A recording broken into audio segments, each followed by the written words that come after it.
It's a webcam video.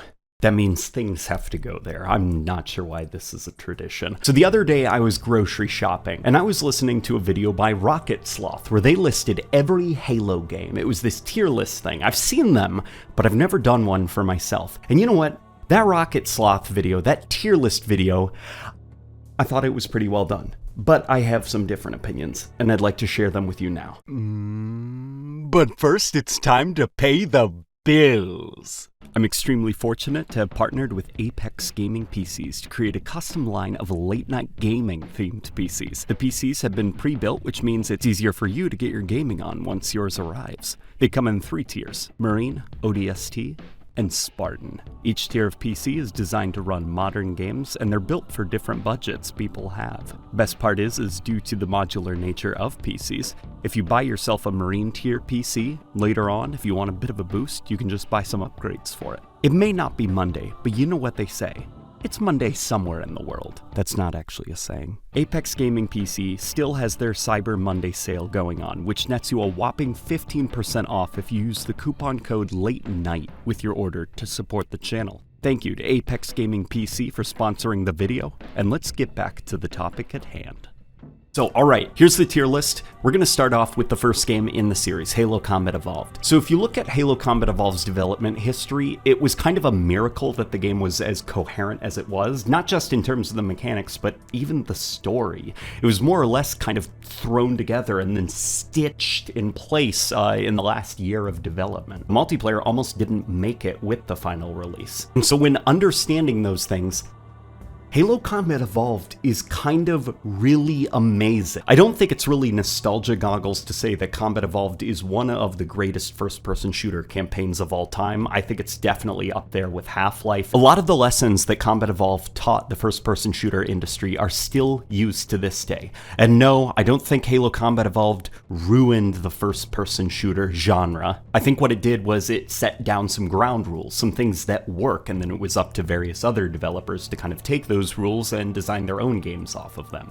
Now, whether those games were good or not is, up for debate, but Halo Combat Evolved was pretty good, and I don't think that's up for debate. If I could summarize why I like the Halo 1 campaign so much, it's got one of the best, most engaging sandbox and exploration experiences. In all other Halo games, when you stumble upon like a special weapon, like a shotgun or a rocket launcher, obviously it's empowering, it's exciting, but in Halo 1, when you find a rocket launcher, for some reason, it's more powerful than it is in the other campaigns. It's more of this incredible experience. And the fact that in Halo 1, every single weapon kind of had a place. There was the sniper rifle. It was the only one. The shotgun.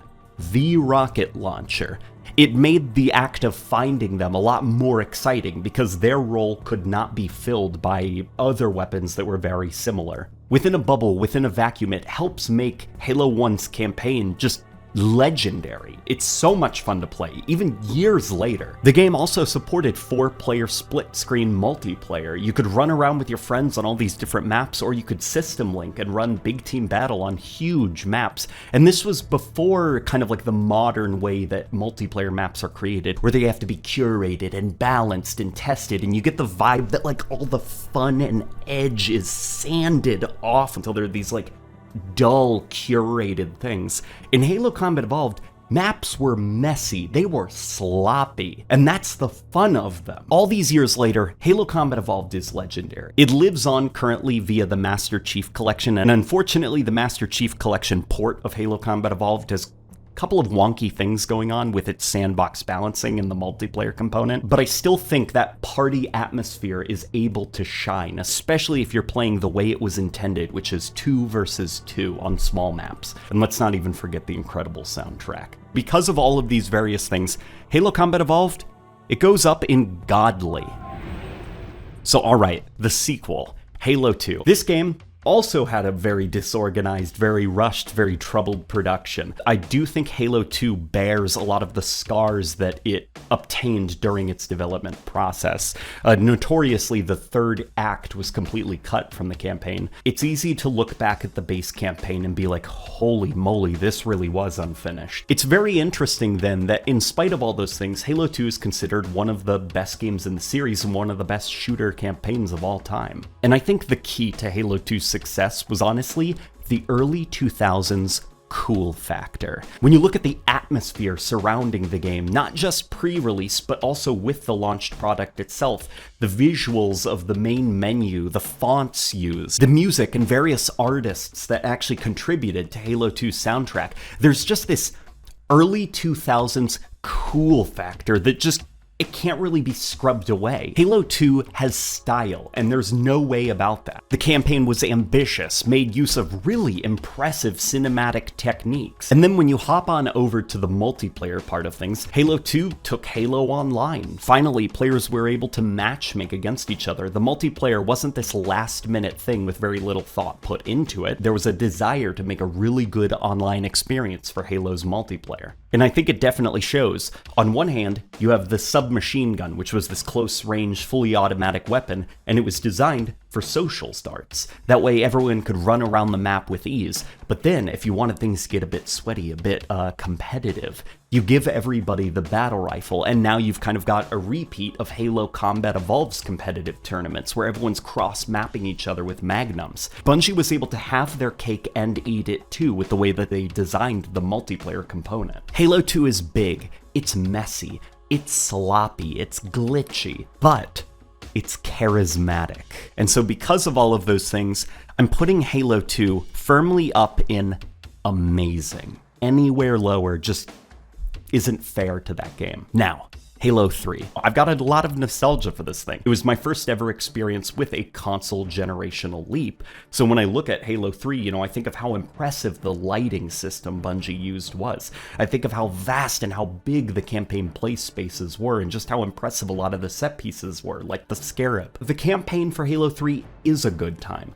Arguments can be made that the story maybe wasn't quite as deep as it could have been compared to Halo 2, but this is my list. And you know what? When I think of Halo 3's campaign, I don't think of online internet arguments, people screaming at each other. I remember the memories I had playing that campaign split screen as a kid. And of course, the Warthog run. Halo 3's Warthog run is legendary, not just for the music, but also just the pure cinematic gameplay experience. Halo 3's campaign is awesome.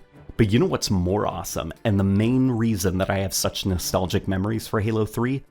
Forge and Theater mode. Bungie was pretty ahead of their time. They saw with Halo 2 that there were communities forming, and they wanted to build their next game with support for those communities. So on one hand, you had the Forge tool, which actually let you rearrange the assets that Bungie placed on their multiplayer maps. If you think a sniper rifle was too unbalanced here, you could move it down here, or replace it with something like a shotgun. And once the community realized that you could stack objects on top of each other and get them to glitch in place, or even phase and clip into each other, people started getting really creative in the Forge mode. People were making their own obstacle courses, their own maps, and with the Infection game type, people were making a lot of fun Infection maps, a lot of fun holdout maps. And then with this impressive file share system, you could put your new maps, your new custom modes that you were making up onto your file share, and other people could download them. And then when you hopped into matchmaking, you could invite people to your party, and then you all could go on as this big gang of buddies and just play these awesome custom games you made together. And with the Theater mode, it was... God, I love Theater mode. This is around the time when machinima exploded. People were starting to make their own videos using the Theater tool. And no matter where you were in Halo 3, whether you were fighting the Covenant, making a map in Forge, or playing online, Theater was always watching, always recording, and you could always hop into it and get more cinematic angles and share them on your file share, whether they be screenshots or clips. One of the first ever file share clips I ever saw was somebody getting killed by a traffic cone, because it was a viral clip on the file share. And that's a legendary experience that I think a lot of people share. Halo 3 was a great package on the Xbox 360. And on the MCC nowadays, I think it's only aged like a fine wine. So because of that, Halo 3 I am firmly putting up in godly. We move on to Halo 3 ODST. This is a hard game to talk about without understanding kind of the atmosphere of when it released. So Halo was Call of Duty back in the day. What do I mean by that? Well, it was the shooter. You know, everybody bought a console so that they could play Halo. But other games were now starting to kind of step out of the shadows. You had Call of Duty 4, which was the smash hit that kind of came out of nowhere. You had Battlefield finally starting to take confident steps onto the console market. And around this time, Halo kind of, you know, needed to do something a little bit more impressive, because Halo 3 was sustaining people for years and years and years. And what was that way to sustain the Halo brand? Well, it wasn't Halo 3 ODST.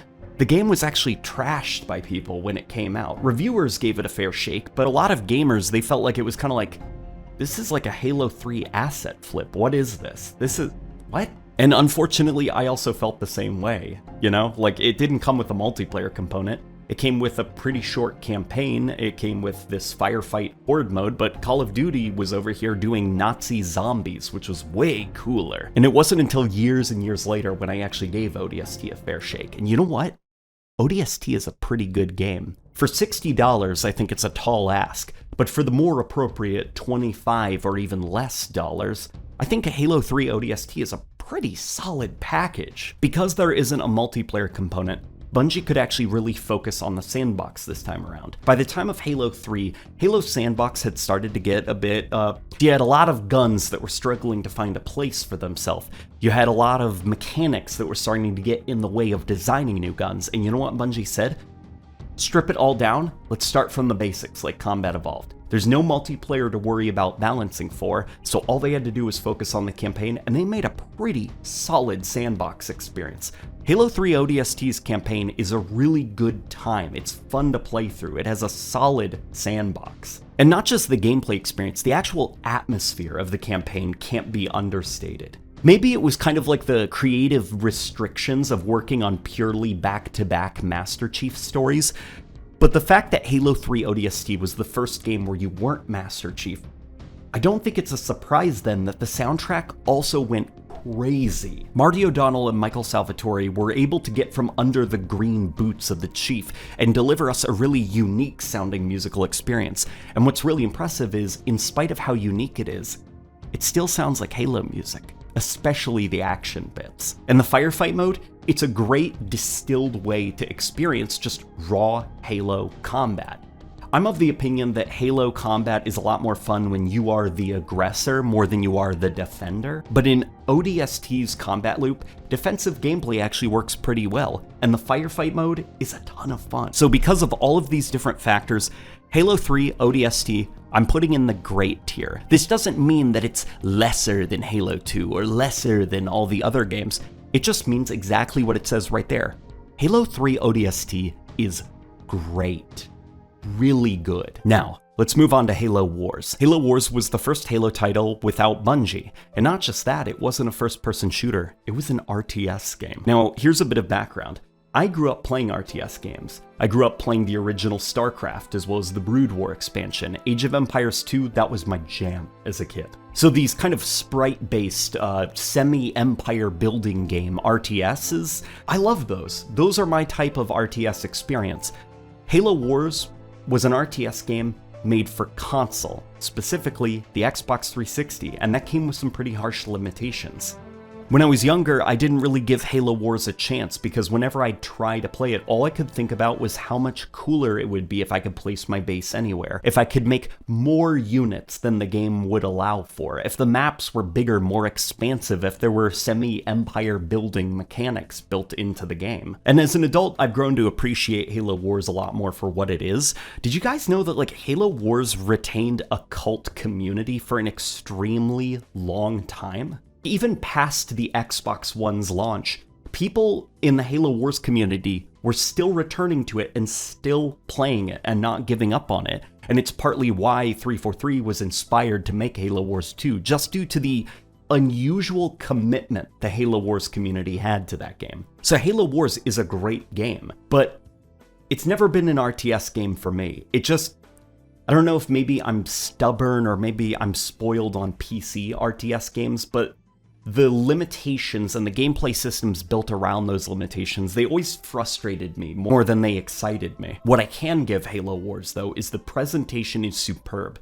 It's not done by Bungie, but it feels like it, dude. Stephen Rippey absolutely killed it on the soundtrack. And I think the music of Halo Wars goes really unappreciated. Seriously, go listen to the Halo Wars soundtrack. And the Blur CGI cutscenes still look awesome to this day. And I think it's helped by the fact that Blur didn't really go for photorealism. They went for more of this, like, Bungie stylized look. Just Blur CGI cutscenes, they hold up very well for Halo Wars. And due to all of these factors, Halo Wars, I'm putting in good. Okay, I don't like playing it particularly much. I won't really revisit it just because, man, I really want to play some Halo Wars.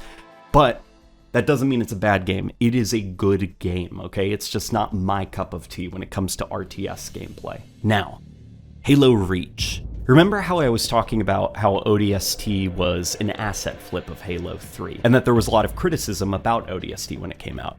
Well, Halo Reach was one of the best looking games I had ever seen on the Xbox 360 when it came out. I remember I couldn't actually buy it for about a week after the game released, and one of my first glimpses of it was in a Game Informer magazine. And they had redesigned the way that the shield effect works. And I remember just like looking at these images of a Spartan being impacted and the way that the shield flared up, and it was like, oh my god, that looks so much more detailed than Halo 3 did. And then my brother and I, we were on a walk and we were visiting one of his friend's house, and that friend's older brother was playing Halo Reach Firefight, and he was using a needler, and I remember just being floored by the graphical fidelity of the needler. It looked like playable CGI. The game looked so impressive. I couldn't wait to play it. And then I had another friend whose name was Daniel. He actually finally got Halo Reach. And one of the first things we actually did was hop into the Forge mode. Because Halo Reach, listen, multiplayer is pretty good. Campaign is pretty good. But I spent most of my time playing Forge in Halo 3. And I was so excited to see what they were going to change about Forge in Halo Reach. Forge World was on a whole nother level. Halo Reach, I have a lot of nostalgia for. I think it's an excellent game, and by the time I finally got Xbox Live, the game only got even better. The social features in that game were expanded upon from Halo 3, and they even managed to make improvements to some of their systems. The theater mode? Well, in Halo 3, you couldn't actually rewind in campaign. In Halo Reach, you could. So you could rewind all the way back to the start of the campaign, or you could fast forward and you could jump around through your play session. And then beyond that, you had this incredibly addictive online grind. Halo Reach had this currency system, and it made kind of like for this really just compulsive gameplay experience. Like, I wanted to keep playing, I wanted to keep grinding currency, and I wanted to reserve that currency and hold on to it because I was looking at the little catalog of different helmets that I wanted to buy. And the best part about this currency, you couldn't buy it with real-world money. You only obtained it by playing the game, so it felt like it was distributed in a very fair manner. Halo Reach was just such an astonishing package at the time. You had the campaign, you had Firefight. Both campaign and Firefight had matchmaking options as well as scoring and timing options. Then you had the multiplayer that had a ton of playlist variety. Living Dead was one of my favorite playlists on Halo Reach. You had the theater mode system as well as the comprehensive Forge mode, which had Forge World, which just exploded in the community. And all of these things were wrapped up in this really impressive player ecosystem, with the file share system, with the way that you could share maps and modes, with the way that you could invite people online, party up, hop from different experience to different experience. Halo Reach really fostered a community. It felt like a community game. A game made by Bungie for the fans to sustain itself long after they had left the series. Whenever people say Halo Reach is a bad game, I'm just like, well, no, it really wasn't. Back in the day, when you walked into a game store and you were spending $60, Halo Reach had the biggest bang for your buck. The stuff that was included in that game, you couldn't expect from any modern game. It was overwhelming, the amount of content that was in that game. And I think Halo Reach's just pure dedication to its community, to the content that it was delivering, is part of why Halo Reach lived on years after Bungie had moved on, and even after the release of Halo 4. Halo Reach was an incredible package. It was this landmark in Xbox 360 game releases, and it's something that I have a lot of respect for. And purely because of what it delivered, I'm going to be putting it up in amazing.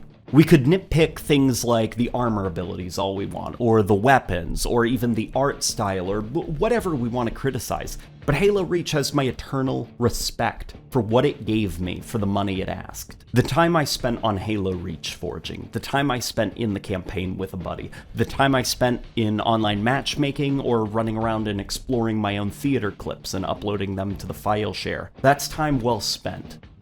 Now, here's the big one. Bungie had moved on from Halo, and there was a new developer in town, 343 Industries. And for their first Halo game, they released Halo Spartan Assault. Halo Spartan Assault is this meme in the Halo community, and it drives me honestly crazy a little bit, because Spartan Assault, it was a mobile game. It was designed for tablets, for phones, and you can definitely tell with the look of the main menu. You know, you could kind of picture it on a phone screen or on a tablet screen. It almost feels like a UNSC data pad of sorts. And as a mobile experience, it's this top-down twin-stick shooter, and it's kind of designed to be played in chunks. You know, each mission can be beaten in like less than 5 minutes or whatever, and then you're kind of immediately on to the next mission. There is a story, but it's so shallow that it's probably not even worth discussing. You know what is worth discussing about this little mobile spin-off Halo title? The soundtrack and presentation. Tom Salta was the man who composed the Halo Spartan Assault soundtrack, and years ago I actually got a chance to talk to him, and the stories he told me about how just crazy he went with the soundtrack. They asked him for a specific length of music, a specific kind of music, and he deliberately went above and beyond what they asked of him, and I think it shows in the final game soundtrack. Despite it being a mobile title, Halo Spartan Assault has one of the best soundtracks in the Halo series. And if you haven't listened to it on YouTube, go look up Legacy, which is the Spartan Assault main theme. It was Tom Salta's take on the monk chant. Halo Spartan Assault gets trashed so much, it gets memed on, and you know what? Those missions are fun for about 5 minutes. They're very quick, and they're very enjoyable, especially if you're playing the game on your phone. Spartan Assault is not offensive as a game. It's a pretty good Halo mobile experience. It's a great one, in fact. It's got a solid visual presentation, it's got a great soundtrack, and you know what, all of you trashing Spartan Assault? Halo Spartan Assault's pretty good. Now, you know what's also pretty good? A little game called Halo 4. Well, okay, that was a great opening, but I'll get more into it. Halo 4 was 343 Industries' first mainline FPS title, and it was pretty divisive, it's easy to say. Now, thanks to the Halo cycle being a thing, people look upon Halo 4 a lot more fondly. And honestly, some of that I think is just due to them knowing where the Halo series was going to go after Halo 4, knowing that some of the things Halo 4 tried to do were not going to become the norm going forward. So I'm going to tell you about the launch experience of Halo 4 for me. I remember Halo 4 coming out, and I remember vaguely seeing the Halo E3 trailer for it. And it was doing some of the Call of Duty things, you know, where it's like the first-person cutscenes that you can't skip, the press X to punch the boss or whatever. I wasn't really impressed. It kind of felt like, oh god, yeah, you can tell that's not being made by Bungie. That kind of looks more like a Call of Duty game than it does a Halo game. And I didn't really pay it much mind, and the game came out, and it was very, kind of divisive. Some people liked it, some people didn't. The multiplayer population was starting to decline because of gameplay choices made, and honestly, just because by that time, Call of Duty had become this unstoppable juggernaut that was the game that was absorbing a lot of people's online time. Embarrassingly, myself included. Black Ops 2 was a good time. But a friend of mine finally got me to try Halo 4, and I really enjoyed my time with it, even though I didn't want to admit it, because I had to stick to my guns. Bungie forever! Only Bungie can make good Halo titles! Well, Halo 4 was a pretty good Halo. It wasn't perfect by any means. I thought that there were a lot of places where Halo had kind of taken a step back. I thought the music wasn't quite as memorable or iconic as some of the Bungie titles. I thought the art style it veered just a little bit too much into this, we want to be generic sci-fi universe number 147 kind of look. And I really didn't appreciate some of the things that were removed from the game, like playable elites being just removed from the game. Theater mode, your access in the campaign was completely cut off for some ungodly reason. And the multiplayer was kind of like this weird Halo's take on Call of Duty. You had kill streaks, you had perks, you even had sleight of hand from Call of Duty. And then on top of that, you also had kill streaks that you could call in if you got enough kills. It was just kind of like this very confusing online experience and this very kind of like, anxious feeling package. You know, the campaign was very confident in what it was. There were some Call of Duty-ish tropes, you know, like the press X to beat the final boss ending.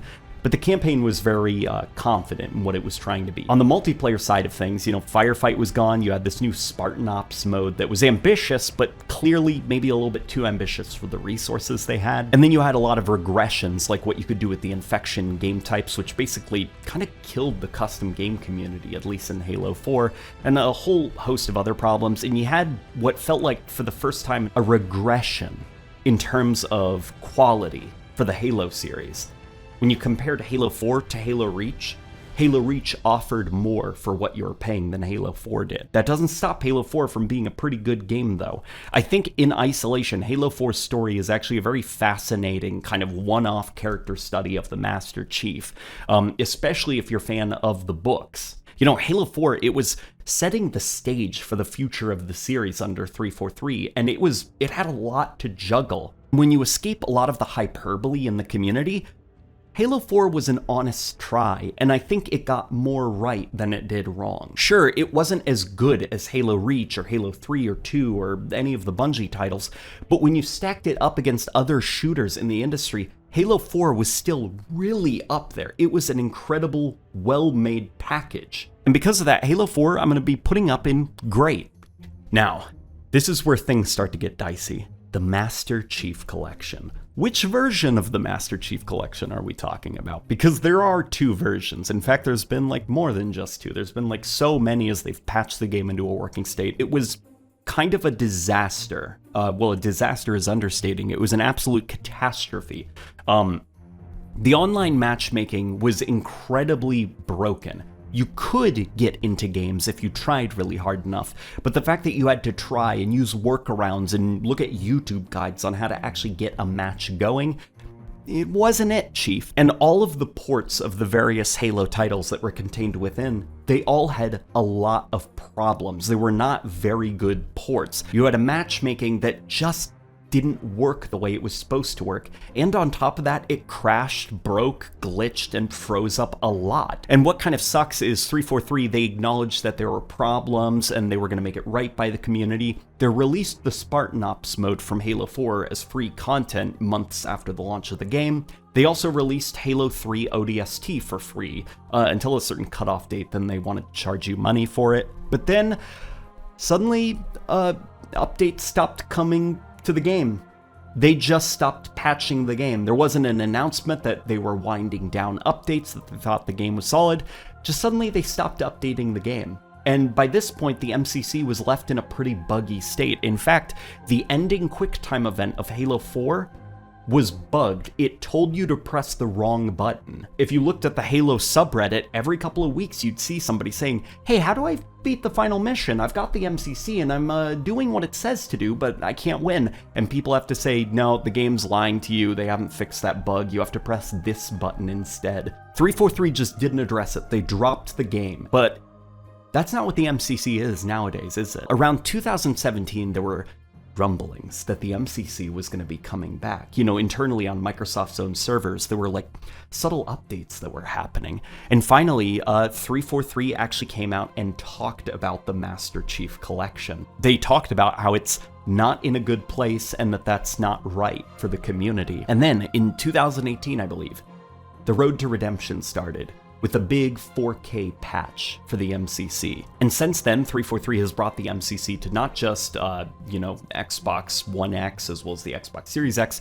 they brought it to PC as well, and Steam. Workshop support is going to be coming soon because, hey, on PC, Halo MCC has mod tools. And remember all those buggy ports that I talked about? Well, 343 actually went through the ports and began cleaning up the problems. None of those ports are perfect one-to-one, but if you were to go play them, you'd get an experience that is a lot more faithful to their original releases than you would have if you played MCC back in 2014. Halo MCC received its own customization systems, it received new nameplates as well as new systems, a server browser, it received new customization options, it even gave you toggles so that you could opt out of those non-native customization options if you wanted a pure, classic, the way it was intended to be played Halo experience. And then Halo Reach was even added to the MCC.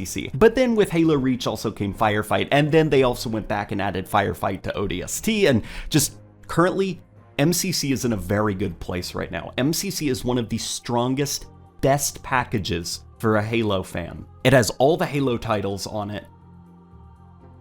They're all running in 60 frames per second or higher. If you're on PC, you've got mod support and you've got a pretty healthy suite of PC options. A lot of hard work went into the MCC and getting it to where it is now, and that hard work is really appreciated. The MCC is a fantastic package. I would have honestly put it up in meh when it launched because it wasn't irredeemable. It was still Halo, but it was a very buggy, kind of poor representation of Halo.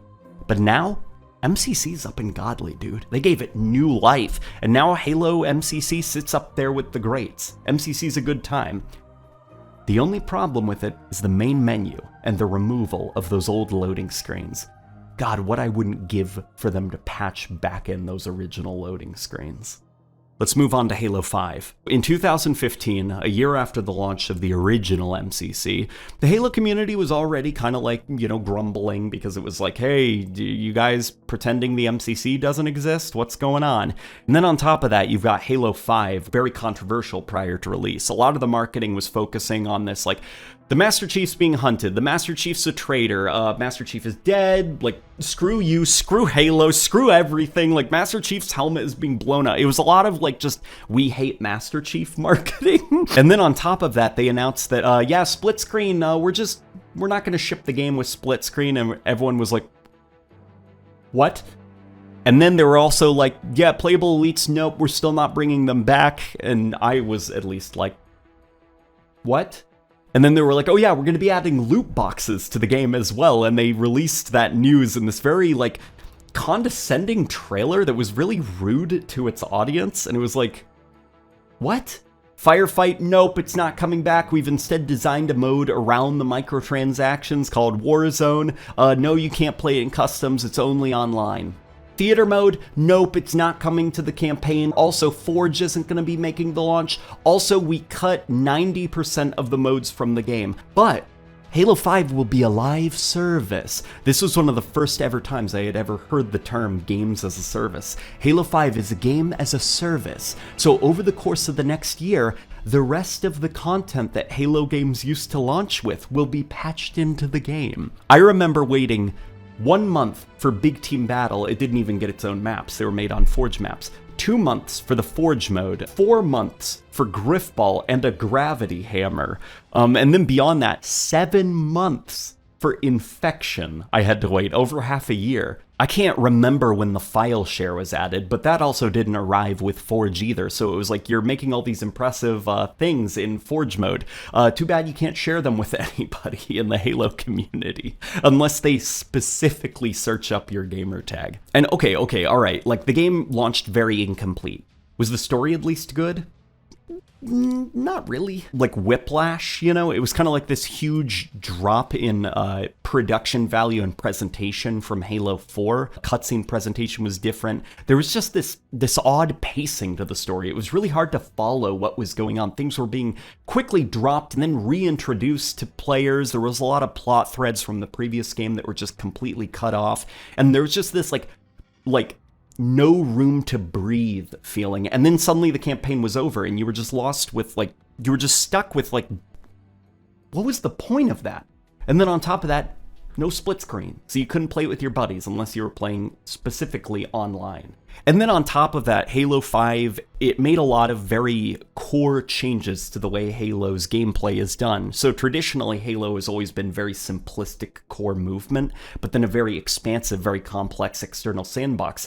This time, it was all about a very complex, very sophisticated movement system. It was kind of like level design. What's level design? I'm gonna fly over everything. And when you give the player the ability to just kind of like fly over everything, level design kind of matters a lot less. And I definitely got that vibe, and I think other people got that vibe too. Level design in the campaign felt a lot less interesting, a lot less engaging, because you were using your enhanced mobility techniques to bypass a lot of it. And as far as the multiplayer was concerned, because of all these enhanced mobility tools, as well as this really cracked out skill-based matchmaking system, it was like this, just like you had to be constantly sweating, your thumbs were cramping up because you had to press like A, B, Y, X, slide, boost, thrust, dodge, like just to move about the map and keep up with players. And as players started to leave the game, because, you know, Halo 5, it was very content incomplete, 343 took a very long time to get content out the door, the good players were the only ones sticking around, so Halo 5 matchmaking only got sweatier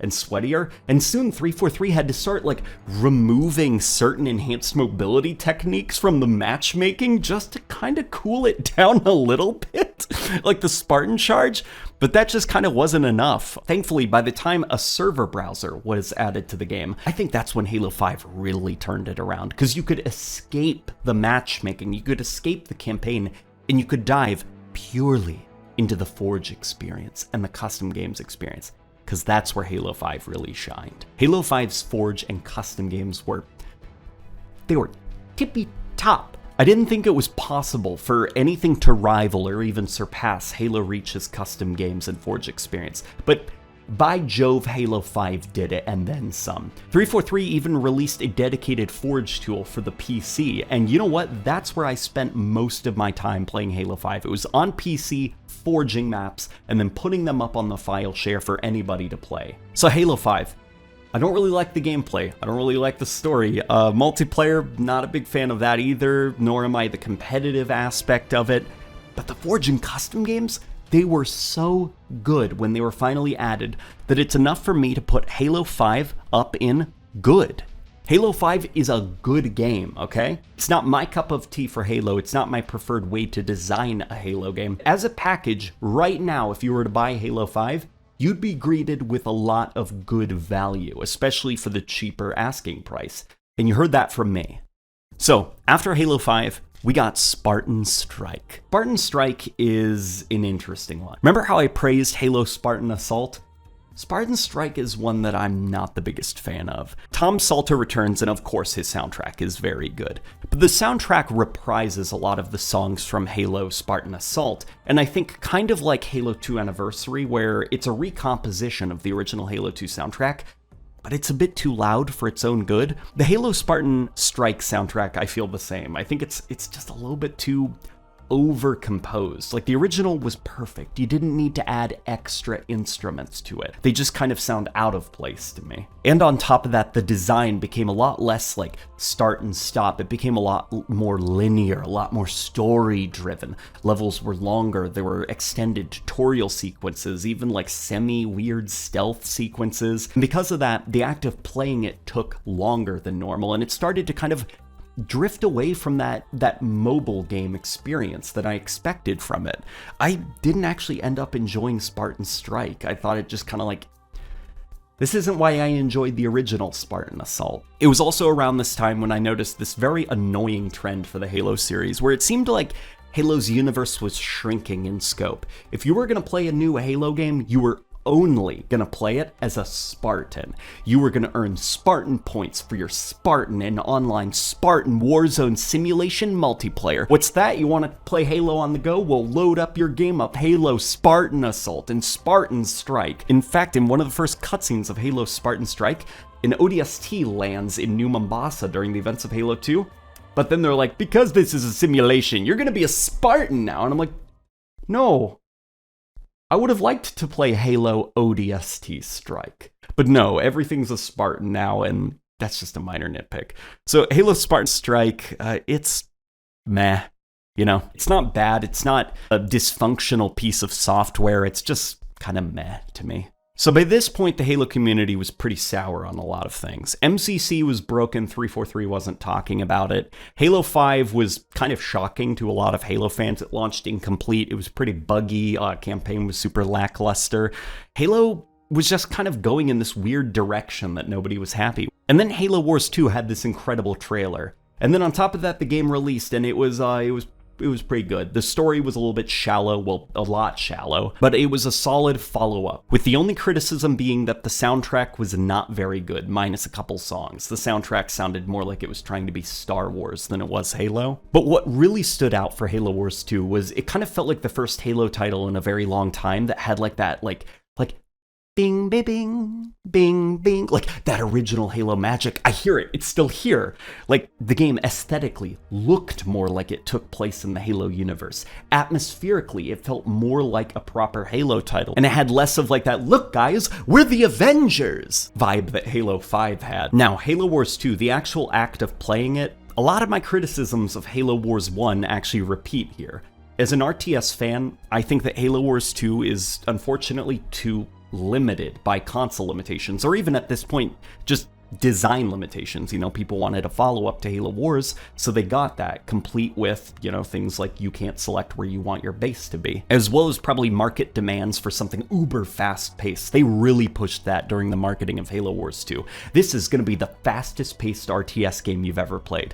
And for me, I like to sit back and enjoy my RTS games, so that was kind of unfortunately a very alienating thing to hear. And then on top of that, the multiplayer was segmented into two things. You had the traditional multiplayer experience, then you had this kind of like fake microtransactions mode that was clearly just made so that they could add loot boxes to the game, and that multiplayer mode was dead. It was called like Blitz or something.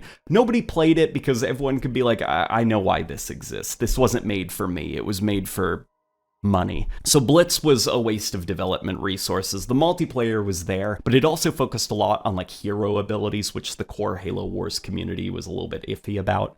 Campaign was pretty solid, but unfortunately the story was a bit shallow. But the DLC for this game was awesome, dude. The Awakening the Nightmare DLC not just brought back the Flood, it also kind of reminded me of StarCraft a little bit, because the Flood as an antagonist, they're very aggressive, they're always swarming you and stuff, so it was a campaign that felt very defensive in style, you know, setting up defenses, waiting for the Flood horde to approach you, and I may not have really vibed with the main campaign, but Awakening the Nightmare was a great time. And really just a solid package if you want like a fun RTS experience.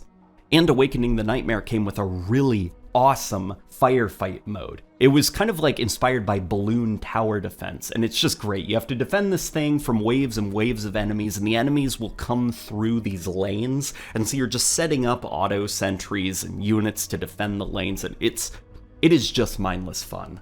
So Halo Wars 2, it's still, you know, around Halo Wars where it's like, I want something else from RTS games. But it's a pretty good game. And it was the game that kind of got Halo back to where it needed to be, at least from a personality sense. Let's look at some of these games. Halo 2600, I am not familiar with. And it's about time that I look it up, so Halo 2600 is a 2010 action-adventure game developed by Ed Fries and published by Atari Age for the Atari 2600. Interesting. Inspired by the Halo video game series, the game sees the player control the Master Chief and fight through 64 screens with varied enemies. Completing the game once unlocks a tougher legendary mode. Okay, I've never played Halo 2600, but I'm going to review it based on what I think it might be. We'll put it in meh. It's not bad, it's not garbage, it's not dysfunctional, it is just so weird. I haven't played it, by the way. Halo Fireteam Raven. That's another interesting game that's kind of like weird. So Halo Fireteam Raven is this arcade cabinet, a light gun shooter that I wished existed when I was a kid. It takes you through the events of Halo 1, but retcons some things, adds ODSTs to the experience. It also adds a whole bunch of set pieces, enemy types and stuff, and it lets you kind of like fight through the Halo campaign as a set of ODSTs. Hey, you're not Spartans.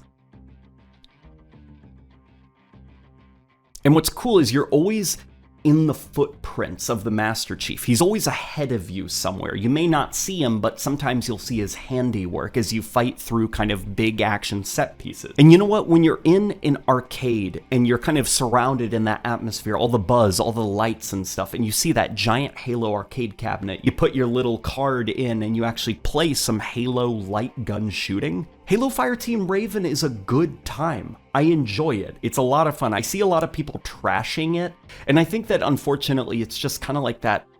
You guys aren't playing it in the right context. You gotta go with friends. You gotta get a couple of drinks. You gotta enjoy yourself, man. This is a fun Halo arcade game.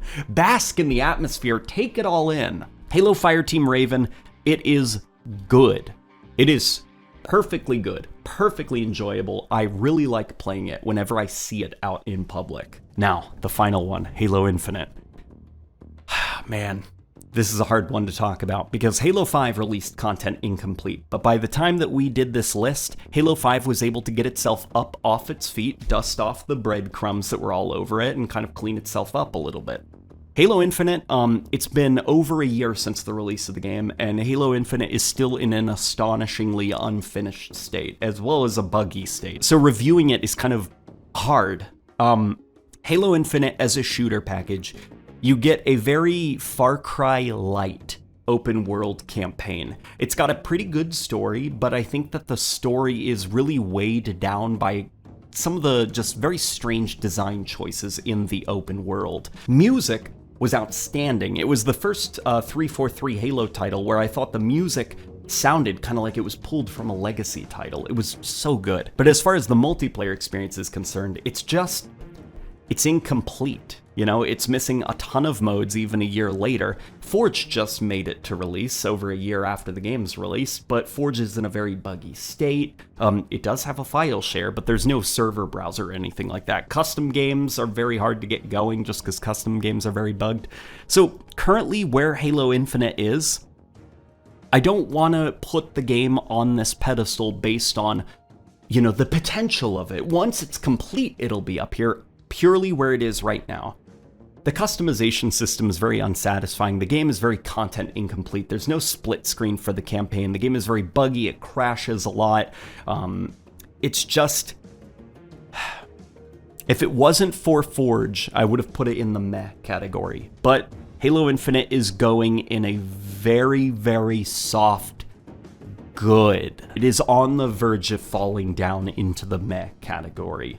But Forge is outstanding. These are how I feel about all the different Halo titles in the series. This is my definitive list. So you too at Rocket Sloth. If you guys want to comment on my list, especially where I put Spartan Assault, I'd be keen to see what you think down below. Now this is my totally uncontroversial Halo list. I'm sure no fights will result from it, and I'm curious to hear what you guys think about my list. Do you think that I placed things fairly? And in fact, where would you guys place items? So okay, that's it. That's my list.